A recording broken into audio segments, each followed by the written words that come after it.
त्याच्यासाठी आपण काय करतोय, मिररचा यूज करतोय. मिररच्या यूजने आपण हा लाईट रिफ्लेक्ट करतो.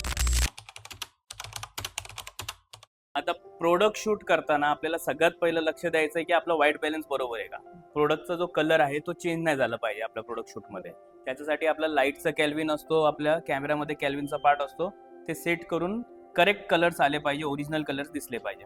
दुसरं, सेटअप जेव्हा आपण लावतो तर त्या सेटअपमध्ये अशा गोष्टी नाही आल्या पाहिजे की जो आपल्या प्रोडक्टला डोमिनेट करेल. तर म्हणून कॉन्ट्रास्ट कलर जास्त न वापरता आपण आता काय केलंय, मोनोटोनस वापरलंय की व्हाईटमध्ये आपण बाकी सगळं शूट करतोय आणि त्याच्यात आपला प्रोडक्ट कलरफुल आहे. तर जास्त लक्ष प्रोडक्टकडे जाईल. आणि शेवटचं म्हणणं तर प्रोडक्टच्या वर जी लाईट आहे तर आता लाईट कमी आहे, आपल्याला प्रॉपर लाईट अप करायचं, लेबल व्यवस्थित दिसलं पाहिजे, त्याच्यावरचे डिटेल्स दिसले पाहिजे. तर त्याच्यासाठी आपण काय करतोय, मिररचा यूज करतोय. मिररच्या यूजने आपण हा लाईट रिफ्लेक्ट करतोय त्याच्या लेबलवर. तर त्याच्यामुळे आपलं प्रोडक्ट व्यवस्थित क्लिअर दिसतंय.